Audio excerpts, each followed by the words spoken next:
Good evening, all of you. Good evening. Welcome to Gate Academy. Welcome to Unacademy. So, foundation course signals and systems का हम लोग पढ़ रहे हैं और उसमें चैप्टर 1 में हम लोग हैं और पहला टॉपिक कंप्लीट किया हमने, basic operations on signals. Good evening, good evening, good evening all of you. Basic operations on signals. और सेकेंड टॉपिक हम कंटिन्यू कर रहे हैं, दैट इज स्टैंडर्ड सिग्नल्स. तो पिछली क्लास में हमने कल देखा था स्टैंडर्ड सिग्नल्स में स्टेप सिग्नल हमने देख लिया, रैंप सिग्नल हमने देख लिया, इंपल्स सिग्नल हमने देख लिया, रेक्टेंगुलर सिग्नल हमने देख लिया. नेक्स्ट जो है that will B triangular function.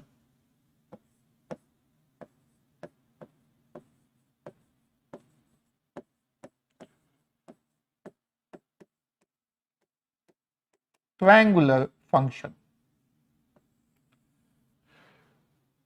Triangular function देखो, रेक्टेंगल और ट्रायंगल में सबसे basic difference. Everything is clear? Audio video सब कुछ क्लियर है? एक बार कमेंट कर दीजिए जल्दी से. एंड सब लोग ज्वाइन कर लिए हैं? All of you ready? Can we start?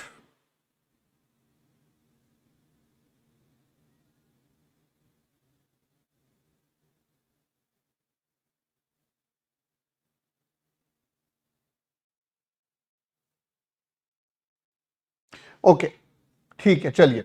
So triangular function देखो, रेक्टेंगल और ट्रायंगल में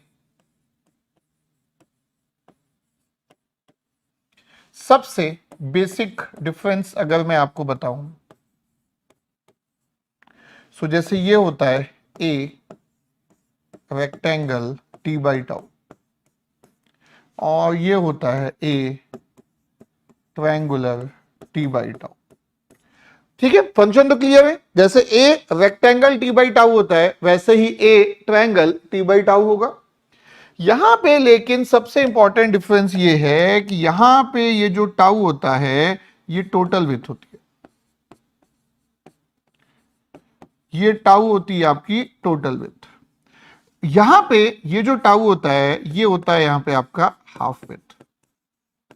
तो इसका मतलब क्या हुआ? इसका मतलब मैं आपको ड्रॉ करके एक्सप्लेन करूं. इसका मतलब मैं आपको ड्रॉ करके एक्सप्लेन करूं.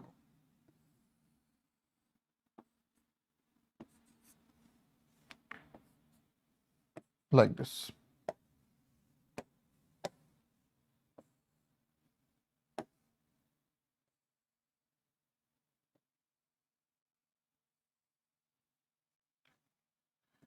तो फर्स्ट बेसिक चीज कि भाई शेप तो ट्रायंगल के जैसा ही होगा.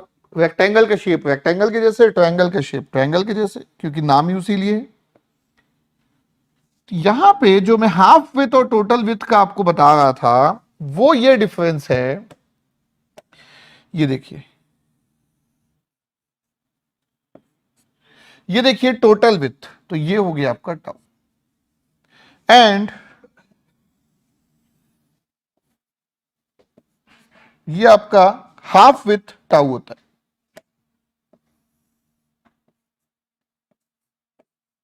ये आपका हाफ विथ टाउ. इसका मतलब जैसे आपका ये पॉइंट टाउ बाई टू था, ये पॉइंट टाउ बाई टू था, ये पॉइंट टाउ होगा. ये point minus tau by two था, ये पॉइंट माइनस टाउ होगा. इतना क्लियर है आपको? ठीक है. सो रेक्टेंगल का जो टाउ है स्टैंडर्ड फंक्शन में, ये जो डिनोमिनेटर है जैसे T upon tau, T upon tau, T का जो डिनोमिनेटर होता है, सो रेक्टेंगल में वो टोटल विड्थ होती है टाउ. तो रेक्टेंगल कहां से कहां तक मिलता है? माइनस टाउ बाई टू से टाउ बाई टू तक मिलता है. और ट्रायंगल कहां से मिलेगा? माइनस टाउ से टाउ मिलेगा, क्योंकि यहां पे टाउ जो होती है वो उसकी हाफ विड्थ होती है. यहां पे मैग्नीट्यूड ए होता है और यहां पे भी ये पीक मैग्नीट्यूड आपका ए होगा. तो रेक्टेंगल है तो ऑब्वियस सी बात है कि कांस्टेंट मैग्नीट्यूड की बात कर रहा है और यहां पे पीक मैग्नीट्यूड की बात कर रहा है. ये एक बेसिक डिफरेंस हो गया रेक्टेंगल और ट्रायंगल के बीच में. अब ट्रायंगल के थोड़ा सा और डिटेल में जाते हैं. ठीक है, ट्रायंगल के थोड़ा सा और डिटेल में जाते हैं. चलिए, सो ट्रायंगल के थोड़ा सा डिटेल में जाते हैं. सो ट्रायंगल के डिटेल में अगर हम जाएंगे,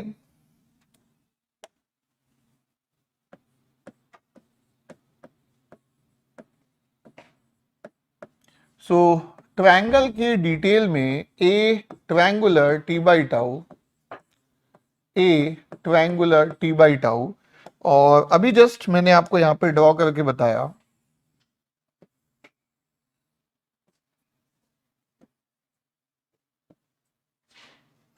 अभी जस्ट मैंने आपको यहां पे ड्रॉ करके बताया,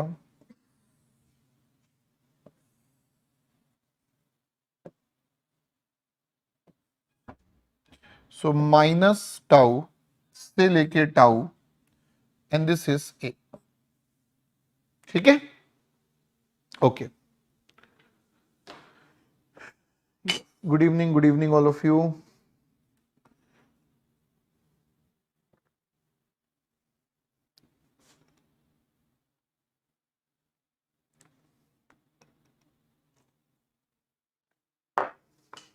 ओके, सो यहां पे स्लोप क्या होगा इसका, ध्यान से देखिए। स्लोप, तो इसका जो स्लोप होगा dy अपॉन dx, तो a अपॉन टाउ होगा। Slope is equal to plus a upon tau, और इसका स्लोप कितना होगा, अच्छा सॉरी माइनस,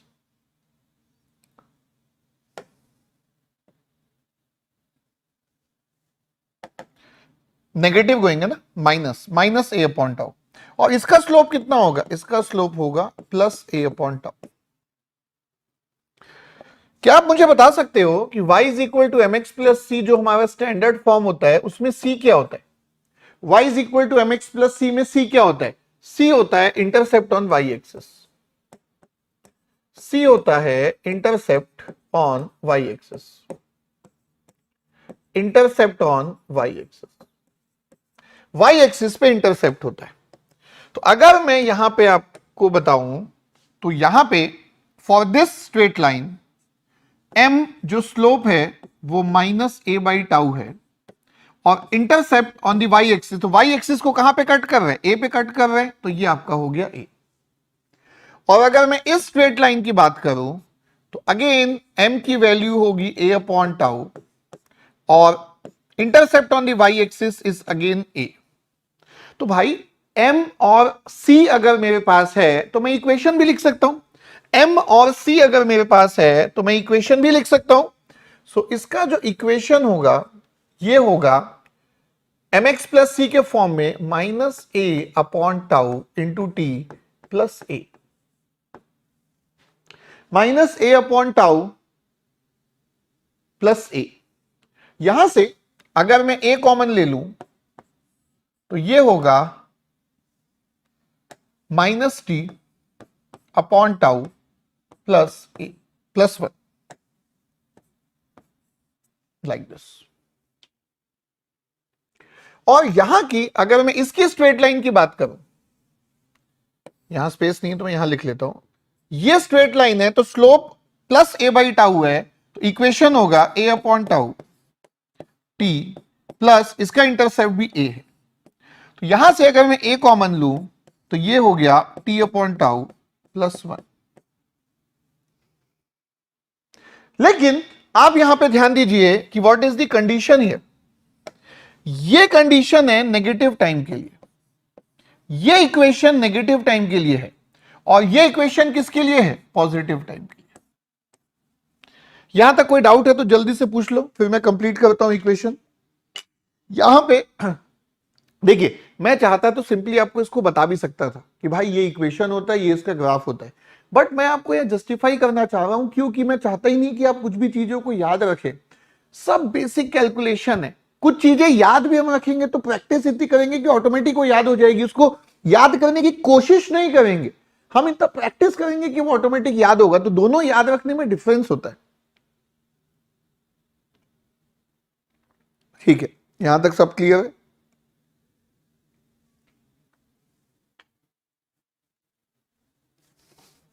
तो यहां पे आपका इक्वेशन जो होता है, ध्यान से देखिए, ए ट्रायंगुलर टी बाई टाउ, ये जो इक्वेशन होता है ये होता है a 1 minus mod of t upon tau when mod of t is less than tau and this is equal to 0 when mod of t is greater than tau. अब आप बोलोगे कि सर ये इक्वेशन कैसा आ गया? अब देखो, इसको मैं अगर दो पार्ट में स्प्लिट करूंगा तो आपको एकदम क्लियर आ जाएगा. देखो, इसको मैं दो पार्ट में स्प्लिट कर रहा हूं. ये देखो, mod of T less than tau है ना, मैग्नीट्यूड टाउ से कम है, तो यहां पे दो पॉसिबिलिटीज हैं, ये टी पॉजिटिव है और ये टी नेगेटिव है. तो यहां पे ध्यान से देखिए, सबसे पहले तो इस कंडीशन को मैं अलग कर देता हूं. माइनस टाउ से लेके 0 अलग है एंड 0 से लेके टाउ अलग है and mod of t is greater than tau. Mod of t is greater than tau. Mod of t is greater than tau. Mod of t is greater than tau. अब देखो, ये negative है ना, minus tau से 0. सो ये जो t negative है, तो यहां पे मॉड ऑफ t को नेगेटिव लोगे तो ये आ गया a 1 plus T by tau. ये वही इक्वेशन है, देखो सेम इक्वेशन, ठीक है. एंड ये आ गया आपका 1 माइनस टी बाई टाउ. ये देखो this equation 1 minus T by 2 और ये तो 0 है. तो आप इसको ऐसा समझ लो, आप इसको ऐसा समझ लो कि मैंने आपको ये दोनों बताया था, तो मैंने पहले ये लिखा, उसके बाद इसको मॉड में कन्वर्ट कर दिया, इसके बाद मैंने इसमें कन्वर्ट कर दिया. तो one and the same thing है, कुल मिला के वही चीज है, कुल मिला के वही चीज. Good evening, good evening, good evening all of you. है कुल मिला के वही चीज, ठीक है. तो मैं इसको एक काम करता हूं, नेक्स्ट स्लाइड में फिर से और अच्छे से लिख लेता हूं, ठीक है. सो देखो, A triangle t by tau. अब आप देखो यार, मेरे को गेट एग्जाम नहीं देना है तो भी मैं इतनी मेहनत कर रहा हूं, उसी चीज को बार बार लिख रहा हूं. क्यों? ताकि आप भी लिखो. और आप क्यों लिखो? आप जितना लिखोगे, जितना पेन पेपर घिसोगे, उतना आपके दिमाग में बैठेंगी चीजें. सिर्फ ऐसे देखते जाओगे मुझे, तो ऐसा नहीं होगा. पेन आपके हाथ में है, पेपर है, चलाते जाओ. जितना प्रैक्टिस करोगे उतना ही कंफर्टेबल फील करोगे. जितना प्रैक्टिस करोगे उतना ही कंफर्टेबल फील करोगे. सो देखो, A triangle t by tau. So ये हो गया A 1 minus mod of t, mod of t divided by tau. तो ये है when mod of t is less than tau and this is equal to 0 for mod of t greater than tau. अब इसी को दो part में break करूंगा. mod of t tau से कम तो है, लेकिन वो नेगेटिव भी हो सकता है, वो पॉजिटिव भी हो सकता है. तो यहां पे नेगेटिव और पॉजिटिव को स्प्लिट करूंगा. यहां पे नेगेटिव और पॉजिटिव को स्प्लिट करूंगा. सो ये होगा a 1 माइनस, देखो पहला माइनस टाउ से लेके 0 और दूसरा 0 से लेके टाउ और तीसरा तो है mod of T greater than tau. अब ये नेगेटिव है तो मॉड ऑफ टी कितना हो गया? Minus T. भाई मॉड ऑफ टी की डेफिनेशन तो आती है ना, मॉड ऑफ टी क्या होता है? नहीं आती है तो वो भी बता दूंगा, डोंट वरी. अभी यहां पे देख लो, मॉड ऑफ टी नेगेटिव में माइनस टी होता है, तो ये हो गया 1 प्लस टी अपॉन टाउ और ये हो गया 1 minus t upon tau and this is equal to 0. अब अगर आपको मॉड ऑफ टी की डेफिनेशन चाहिए तो वो भी मैं यहां पे आपको लिख के बता दूंगा, don't worry. Mod of T जो होता है ये माइनस टी होता है नेगेटिव टाइम के लिए, ये प्लस टी होता है पॉजिटिव टाइम के लिए. मॉड ऑफ टी की डेफिनेशन है, सिंपल. अब ये क्यों होता है वो भी देख लो, चलो वो भी देख लो. देखो, अब मॉड ऑफ माइनस टू आप 2 लिखते हो ना, ये तो आपको पता ही है. मॉड ऑफ माइनस टू आप 2 लिखते हो. क्यों लिखते हो? क्योंकि ये नेगेटिव है, तो this is equal to minus of minus two is equal to plus 2. Example just मैं बता रहा हूं. जबकि मॉड ऑफ 3 की अगर आप बात करोगे तो वो सिंपली 3 होगा. तो भाई अगर नेगेटिव है तो माइनस मल्टीप्लाई करोगे तब तो माइनस कैंसिल आउट होगा. तो नेगेटिव है तो माइनस मल्टीप्लाई कर दो, तभी तो पॉजिटिव निकलेगा. That is mod. ठीक है, सिंपल, बहुत सिंपल है. ठीक है, अब ये जो इक्वेशन है इसी के बेसिस पे वो ग्राफ में आपको एक बार दोबारा बना दे रहा हूं. ठीक है, ग्राफ एक बार दोबारा बना दे रहा हूं. ये देखिए, ये ग्राफ है. ये आपका A triangle t by tau है, A triangle t by tau. तो यहां पे माइनस टाउ से लेके टाउ 0, और ये जो इक्वेशन है ये है ए 1 माइनस टी बाई टाउ, और ये जो इक्वेशन है ये ए 1 plus T by tau, and this is A. ठीक है, तो ये पूरा ट्रायंगल का इंफॉर्मेशन कंप्लीट हो गया, ये पूरा ट्रायंगल का इंफॉर्मेशन कंप्लीट हो गया, ये पूरा ट्रायंगल का इंफॉर्मेशन कंप्लीट हो गया। चलो जल्दी से नोट कर लो।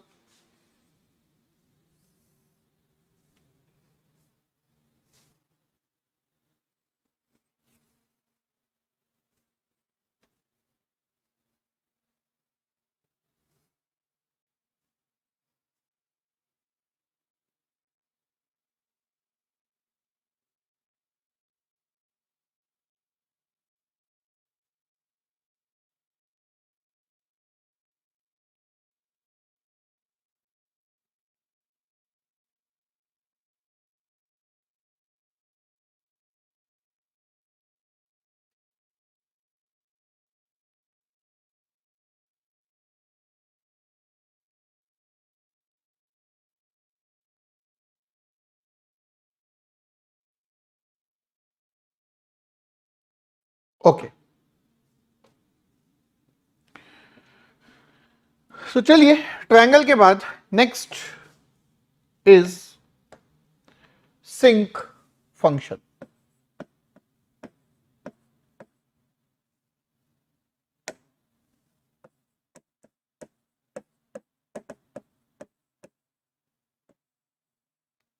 So sinc function is defined as sinc of t is equal to sin pi t upon pi t। इसी के सिमिलर एक और फंक्शन होता है सैंपलिंग फंक्शन।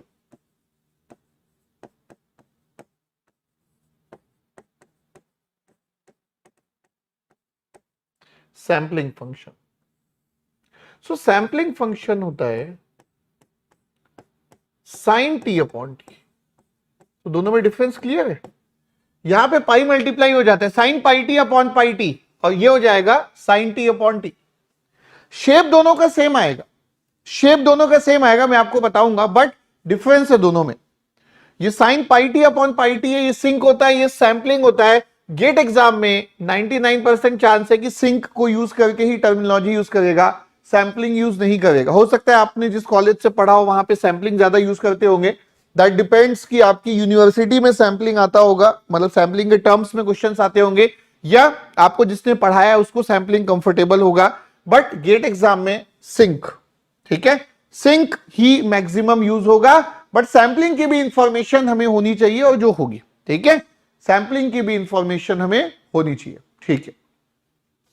अच्छा, अब देखो, अगर मैं सैंपलिंग, ये टी है, अगर मैं सैंपलिंग ऑफ पाई टी कर दूं, ध्यान से देखो, अगर मैं सैंपलिंग ऑफ पाई टी कर दूं तो ये होगा sine pi t upon pi t, और ये तो सिंक ऑफ टी आ गया ना।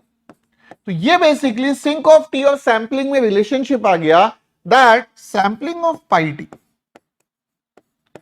Is equal to sinc of t, is equal to sinc of t. So ये रिलेशनशिप आ गया सैंपलिंग में और सिंक में।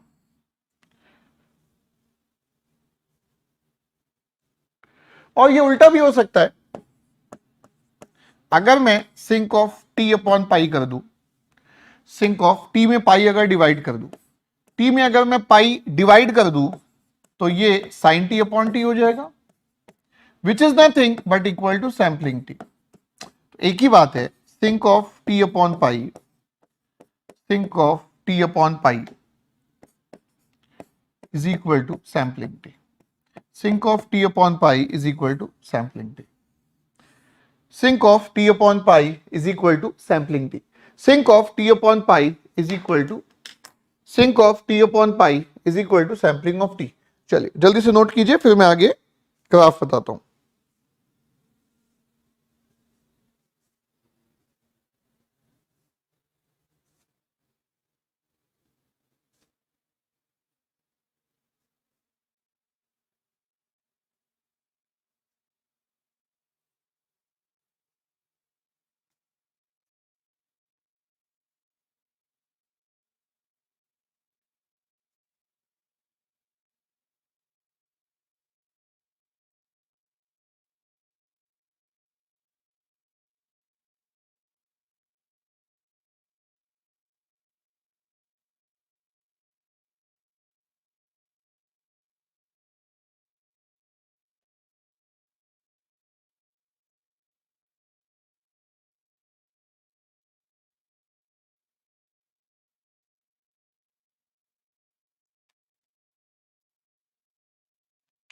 ओके, सो चलिए अब इसके ग्राफ पे चलते हैं। सो देखो, sign pi t upon pi T, ठीक है,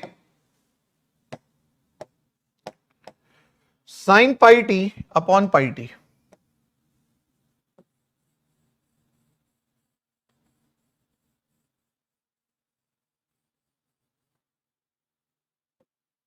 sine pi t upon pi T, ठीक है, sine pi t upon pi T.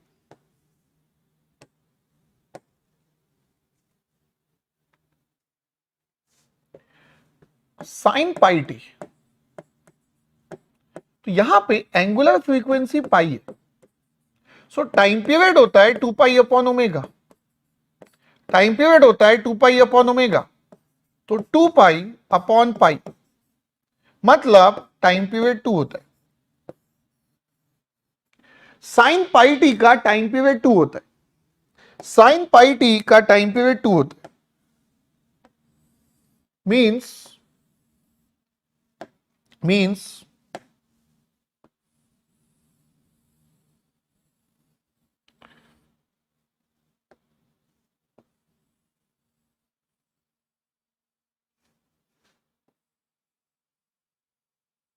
सो टाइम पीरियड 2 है, मींस ये देखिए दिस, ये 2 हो गया, ये 4 हो गया, ये -2 हो गया, ये -4 हो गया, तो ये 0 है ऑब्वियसली, तो ये 1 2, ये 3 हो गया एंड सो ऑन, ठीक है। सो ये आपका साइन पाई टी हो गया, साइन पाई टी मतलब जिसका टाइम पीरियड 2 है, ये साइन पाई टी का ग्राफ आ गया। अच्छा, पाई टी का ग्राफ क्या होगा, ध्यान से देखो, pi t this function, pi t is a straight line with a slope of pi. Pi t is a straight line with a slope of pi. Pi t is a straight line with a slope of pi. With a slope of pi. ये देखिए,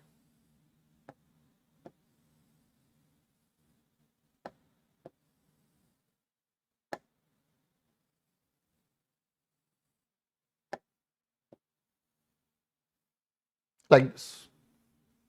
तो ये pi t and sine pi t, sine pi t और ये pi t, sine pi t upon pi t.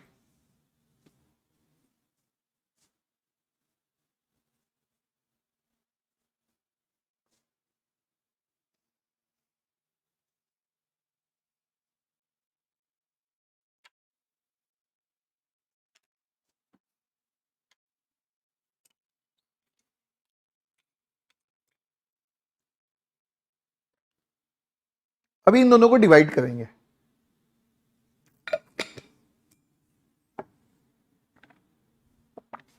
अभी इन दोनों को हमें डिवाइड करना है, ठीक है। चलो, सो इसके लिए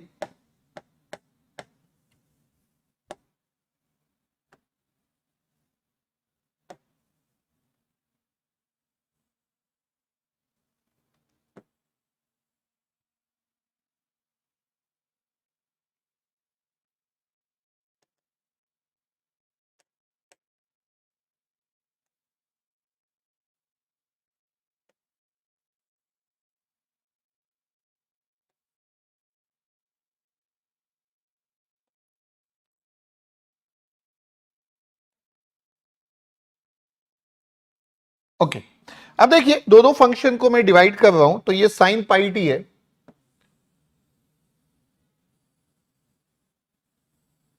ये साइन पाई टी है, लाइक दिस,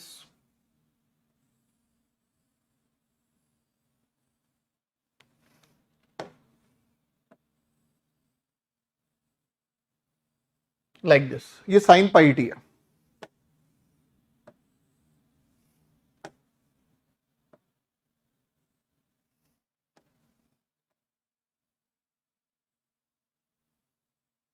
लाइक दिस, और ये पॉइंट्स कौन कौन से थे, 0 1 2 3 4 and so on, -1 -2 -3 -4 and so on, और पाई टी,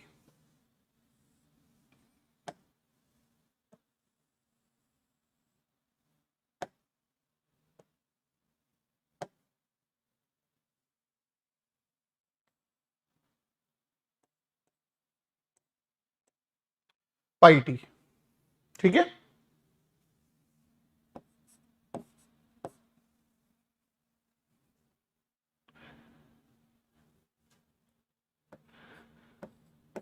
ओके। अब आप ध्यान से देखो, जैसे जैसे टाइम बढ़ेगा डिनोमिनेटर बढ़ रहा है, sine pi t upon pi t, sine pi t upon pi T. जैसे जैसे ये टाइम बढ़ रहा है डिनोमिनेटर बढ़ रहा है, डिनोमिनेटर अगर बढ़ रहा है ओवरऑल फंक्शन क्या होगा, डिक्रीज होगा। तो यहां पे ये जो साइनोसॉइडल वेवफॉर्म है, ये आपका, आप अगर देखेंगे तो ये आपका मैग्नीट्यूड धीरे धीरे कम होता जाएगा, ये आपका मैग्नीट्यूड धीरे धीरे कम होता जाएगा, ये आपका मैग्नीट्यूड धीरे धीरे कम होता जाएगा, ये आपका मैग्नीट्यूड धीरे धीरे कम होता जाएगा।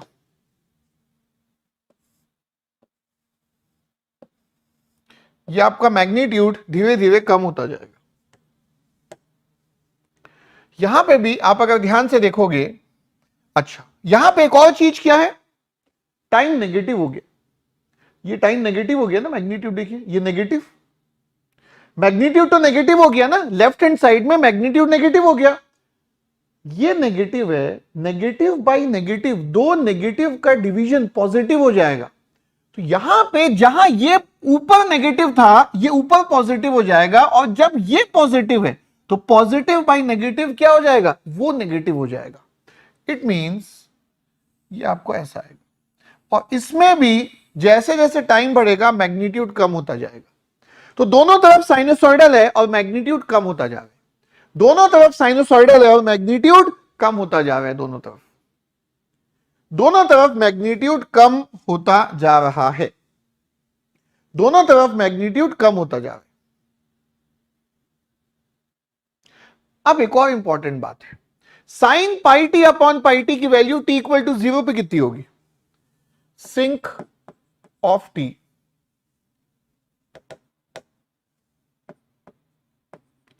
Sink of t at t is equal to 0। तो ये होगा sine pi t upon pi t at t equal to 0। तो यार ये तो 0/0 हो गया ना, 0/0 0 थोड़ी ना होता है, 0/0 को अब हम सॉल्व करेंगे एल हॉस्पिटल्स रूल से। एल हॉस्पिटल्स रूल्स में हम क्या करेंगे, दोनों को डिफरेंशिएट करोगे टी के रिस्पेक्ट में। So d by d t sine pi t divided by d by d t of pi t, d by d t of sine pi t d by d t of pi t. तो ये हो जाएगा pi cos pi t, pi cos pi t divided by pi, pi cos pi t divided by pi, pi cos pi t divided by pi. अब pi और pi cancel हो जाएगा, अब आप टी इक्वल टू 0 पुट कर लो, तो ये आ गया cos of pi t at t equal to 0 that is equal to 1। Important बात यह है कि सिंक ऑफ टी की वैल्यू टी इक्वल टू 0 पे 1 है, सिंक ऑफ टी की वैल्यू टी इक्वल टू 0 पे 1 है। तो यहां पे आप देखोगे तो ये 0 दिख रहा है, बट यही चेंज होगा ग्राफ में, this is not the final graph, this is not the final graph. तो यहां पे चेंज ये होगा कि बाकी सब तो ठीक है, लेकिन ये जो पार्ट है, ये जो पार्ट है ये इस वे में आ जाएगा, एंड ये जो मैग्नीट्यूड है ये मैग्नीट्यूड सिंक का 1 हो जाएगा। ये पॉइंट सेम रहेंगे, ध्यान से देखो, ये 1 है ना, ये पॉइंट सेम रहेंगे, ये देखो ये 1, ये 2, 3, 4, 5, 6। अगेन मैं आपको नेक्स्ट स्लाइड में दोबारा बना के दिखाऊंगा, बट ये बना कैसे ये आपको यहां से दिखेगा, बना कैसे, ये देखिए -1, -2, -3, -4 and so on, -1, -2, -3, -4 and so on, -1, -2, -3, -4 and so on. इसको हम बोलते हैं जीरो क्रॉसिंग पॉइंट्स। जहां पे भी सिंक की वैल्यू 0 होती है, they are called as zero crossing point. Zero crossing points, zero crossing point, ये सब आपके जीरो क्रॉसिंग पॉइंट, ये भी, एंड सो जहां पे भी सिग्नल का मैग्नीट्यूड जीरो हो जाता है, एंड ये कौन से पॉइंट्स हैं? सारे इंटीजर्स, जितने भी इंटीजर पॉइंट्स है 1 2 3 4, चाहे -1 -2 -3 -4, all integers except for zero, क्योंकि जीरो पे तो मैग्नीट्यूड 1 है, all integers except zero magnitude will be zero. ये देखो यहां पे लिख लेता हूं मैं, ये देखो sinc of t at t is equal to integer, sinc of t at t is equal to integer, that will be equal to zero, except zero, t all integers except 0, t all integers except 0 magnitude will be 0, और इसीलिए इसको बोलते हैं zero crossing point. अगले slide में again मैं इसको आपको और अच्छे से बना के दिखा रहा हूं, बट इसको पहले जल्दी से नोट कर लीजिए, इसको आप जल्दी से नोट कर लीजिए।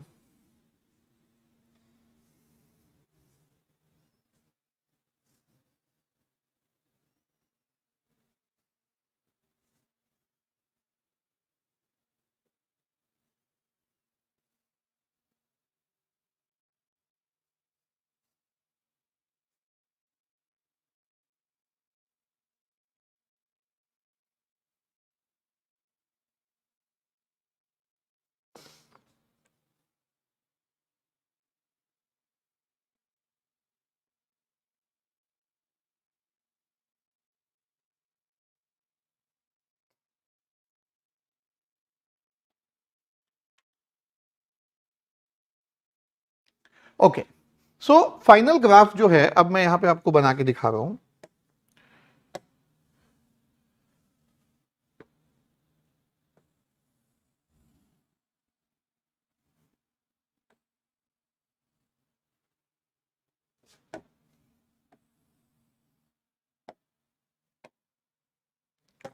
तो ये आपका जीरो वाला जो पार्ट है वो कुछ इस वे में होता है,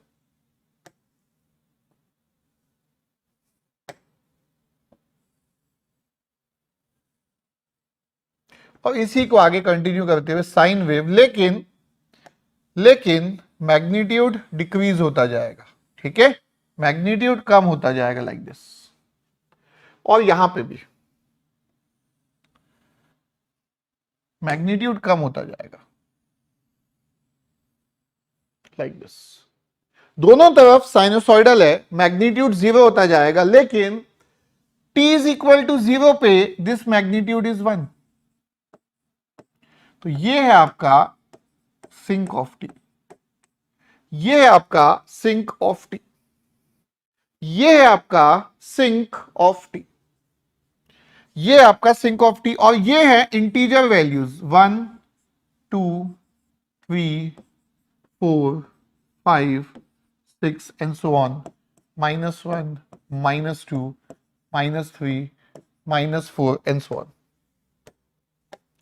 सो यहां पे क्या क्या पॉइंट्स आप लिख सकते हैं? पहली चीज,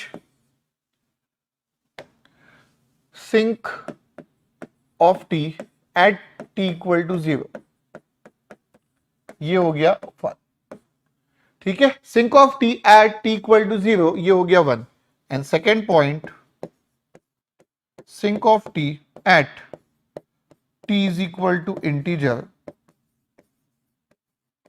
एक्सेप्ट जीरो, तो ये आपकी मैग्नीट्यूड हो गया जीरो, तो ये हो गया जीरो क्रॉसिंग पॉइंट, ठीक है, एंड ये हो गया आपका t इक्वल टू जीरो पे magnitude is 1, t equal to zero पे magnitude is 1, okay.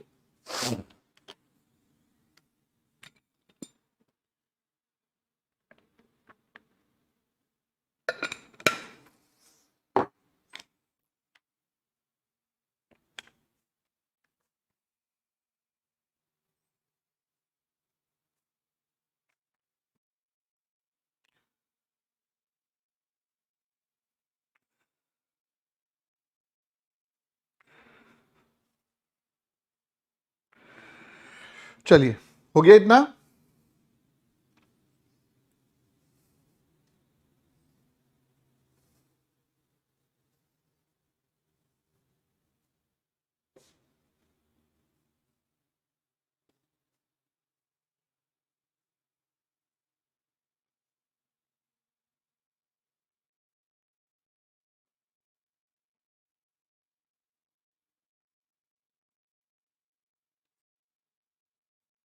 Okay,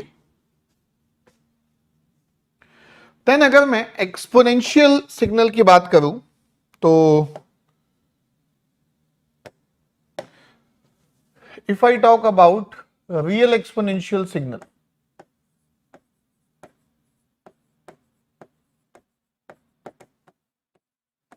real exponential signal,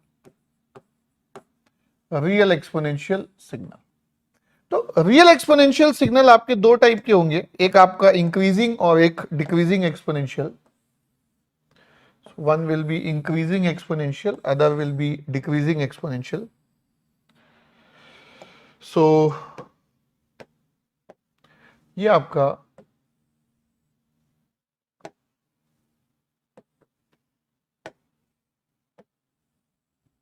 decreasing exponential है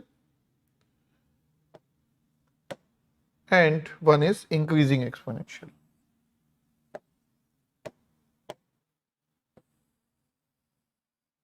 ठीक है, तो ये होता है e to the power minus at and this is e to the power 80.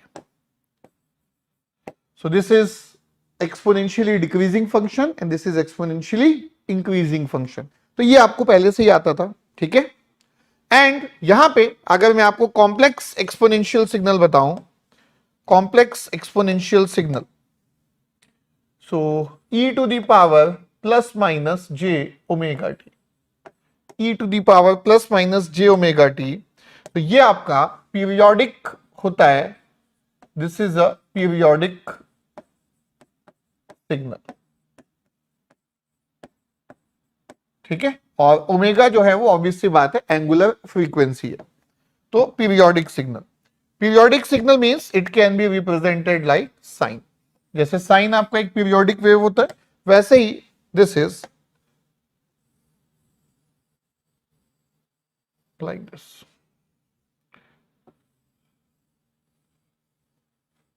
Like this. ठीक है, so e to the power plus minus j omega t, this is a periodic signal, this is a complex exponential signal, this is a complex exponential signal, this is a complex exponential signal.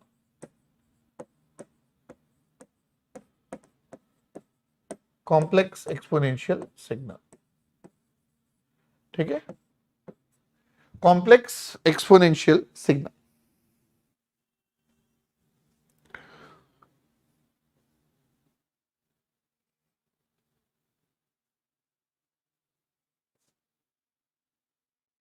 This is a complex exponential signal.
Next अगर हम बात करेंगे तो हम चलेंगे discrete time signals की तरफ।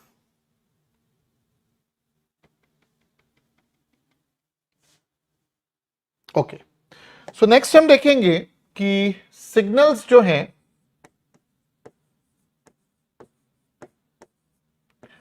वो दो टाइप के होते हैं। एक होता है कंटिन्यूअस टाइम सिग्नल और एक होता है डिस्क्रीट टाइम सिग्नल।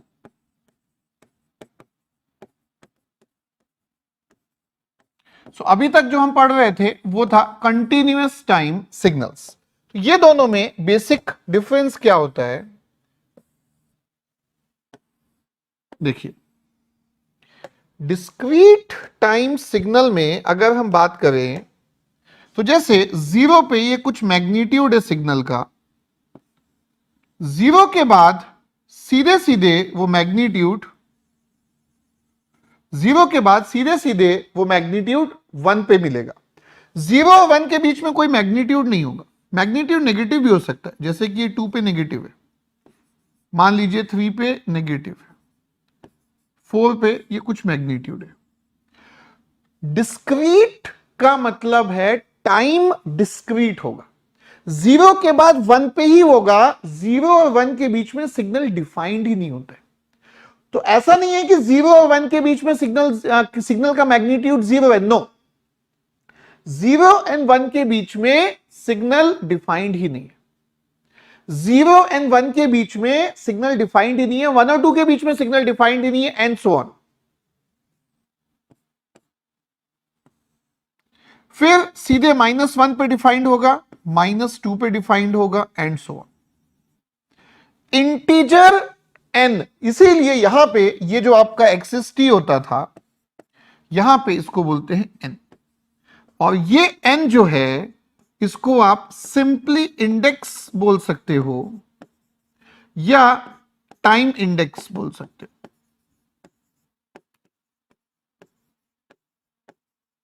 ठीक है, और n सिर्फ इंटीजर हो सकता है, n 1.5 1.25 ऐसे डिफाइन नहीं हो सकता, n has to be an integer only. Continuous time signal like this, ये हर एक समय कुछ ना कुछ डिफाइंड होगा। अच्छा, ये स्टेप चेंज हो सकता है लाइक दिस,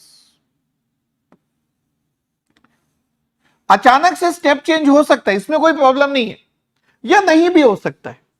ये देखो हर एक समय कुछ ना कुछ तो डिफाइंड है भाई, एक डिसकंटिन्यूटी है, नो डाउट ये डिसकंटिन्यूटी है, बट एक या मल्टीपल डिसकंटिन्यूटी होने से कंटिन्यूअस टाइम सिग्नल डिस्क्रीट में कन्वर्ट नहीं हो जाएगा। कंटिन्यूअस टाइम सिग्नल में डिसकंटिन्यूटी हो सकती है, वन और मल्टीपल, वन और मल्टीपल, एक या एक से ज्यादा, वन या मल्टीपल, वन और मल्टीपल।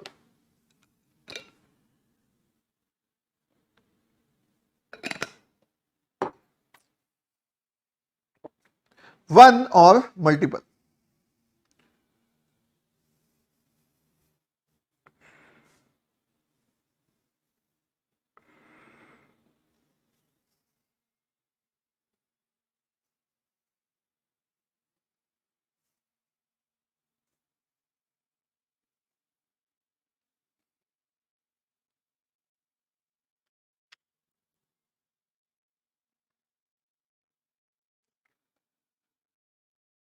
कंटिन्यूअस टाइम के और एग्जांपल दिखाता हूं जिसमें एक से ज्यादा डिसकंटिन्यूटी हो सकती है। देखो यहां पे सिग्नल का मैग्नीट्यूड हर एक टाइम पे डिफाइंड है, हां ये डिसकंटिन्यूटी पे डिफाइंड नहीं होगा, बट डज नॉट मैटर, बाकी हर समय तो डिफाइंड है ना, जितनी भी डिसकंटिन्यूटी हो। अब जैसे मल्टीपल डिसकंटिन्यूटी कैसे होगी, ध्यान से देखो। मल्टीपल डिसकंटिन्यूटी का अगर मैं आपको एक एग्जांपल दूं तो ये देखिए, one of the best example, infinite number of discontinuities हो सकती है। ध्यान से देखो, ये देखो लाइक दिस, चलते जाएगा like this, like this. Continuous time signal है, ये यहां भी इनफाइनाइट जा रहा है, ये यहां भी इनफाइनाइट जा रहा है. Continuous time signal may have infinite number of discontinuities.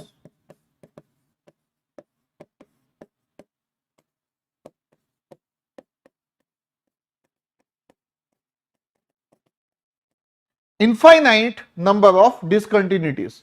Continuous time signal may have infinite number of discontinuity. Infinite number of discontinuity. ठीक है, तो ये आपका कंटिन्यूअस टाइम सिग्नल है. ठीक है, this is a continuous time signal. This is a continuous time signal. ठीक है, तो डिस्क्रीट टाइम सिग्नल सिर्फ इंटीजर इंडेक्सेस पे ही डिफाइंड होगा. Discrete time signal integer indexes पे ही डिफाइंड होगा. चलो डिस्क्रीट टाइम सिग्नल के बारे में थोड़ा सा और बताता हूं आपको मैं.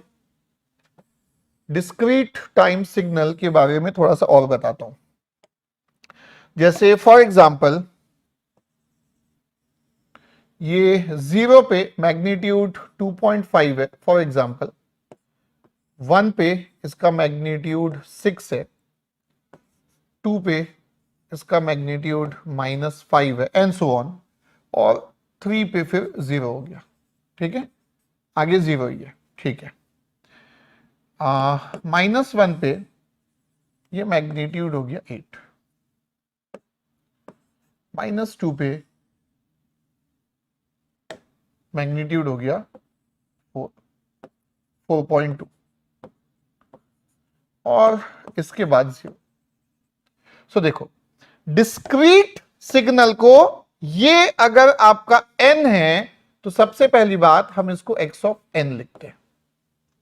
डिस्क्रीट सिग्नल में t यूज नहीं करते हैं, कंटिन्यूअस टाइम सिग्नल में t यूज करते हैं, डिस्क्रीट में हम यूज करते हैं n.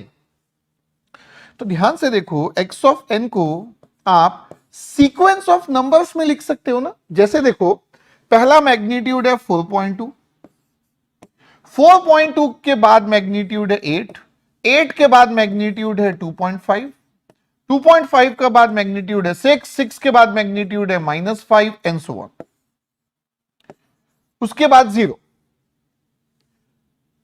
डिस्क्रीट सिग्नल को सीक्वेंस ऑफ नंबर्स के फॉर्म में लिख सकते हो. इसको लिख सकते हो क्या ऐसा? Not possible. इसको कभी भी कंटिन्यूअस सिग्नल को सीक्वेंस ऑफ नंबर्स के फॉर्म में नहीं लिख सकते.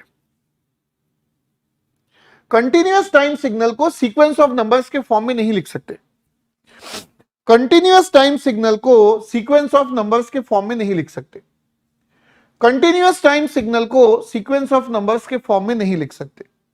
कंटिन्यूअस टाइम सिग्नल को सीक्वेंस ऑफ नंबर्स के फॉर्म में नहीं लिख सकते. कंटिन्यूअस टाइम सिग्नल को सीक्वेंस ऑफ नंबर्स के फॉर्म में नहीं लिख सकते. तो यहां पे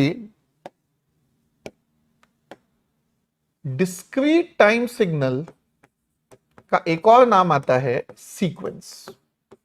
डिस्क्रीट टाइम सिग्नल को सीक्वेंस भी बोल सकते हैं, जो कि कंटिन्यूअस टाइम सिग्नल को नहीं बोल सकते. क्यों? डिस्क्रीट को क्यों बोल सकते हैं? This is the reason.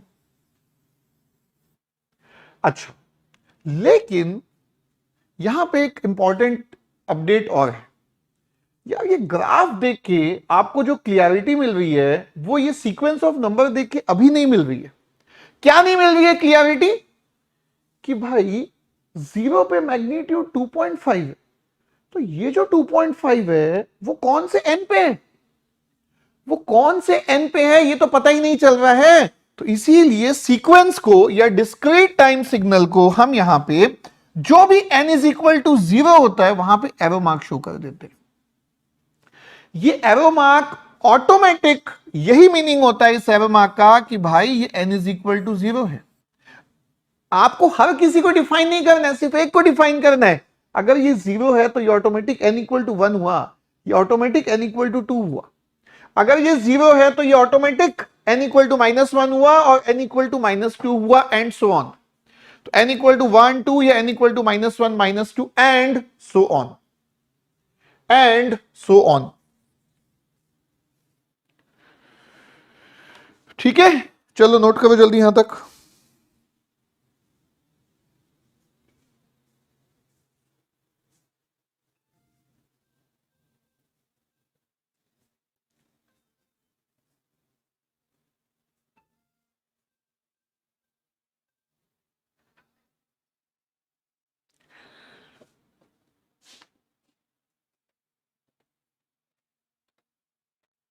तो ये हुआ basic introduction discrete time signal का।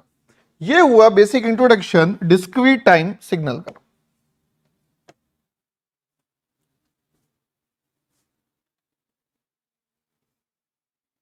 ओके, सो ये मैंने आपको यहां पे ये आपको मैंने डिटेल बताया। आगे जो हमें पढ़ना है वो पढ़ना है standard discrete time signals. Standard discrete time signals. Standard discrete time signals हमें जो पढ़ना है that is standard discrete time signals. ठीक है, तो हम पढ़ेंगे स्टैंडर्ड डिस्क्रीट टाइम सिग्नल। तो ये हम स्टार्ट करेंगे नेक्स्ट क्लास में। तो आगे के जो टॉपिक्स हैं, एक ये टॉपिक है और उसके बाद प्रॉपर्टीज ऑफ इंपल्स, उसके बाद properties of impulse, properties of impulse signal, properties of impulse signal. ठीक है, तो ये दो अपकमिंग टॉपिक्स है जो कि आने वाली एक क्लास, ये दो क्लास में कवर होगा। तो स्टैंडर्ड डिस्क्रीट टाइम सिग्नल जिसमें कि आपका अगेन रैंप और ये सब आपका आएंगे स्टेप सिग्नल और प्रॉपर्टीज ऑफ इंपल्स सिग्नल। ठीक है, तो ये हम कंटिन्यू करेंगे नेक्स्ट क्लास में, ये हम कंटिन्यू करेंगे नेक्स्ट क्लास में। सो आज की क्लास यहां पे हम एंड कर सकते हैं और नेक्स्ट क्लास में हम इसको कंटिन्यू करेंगे। ठीक है, ओके, थैंक यू।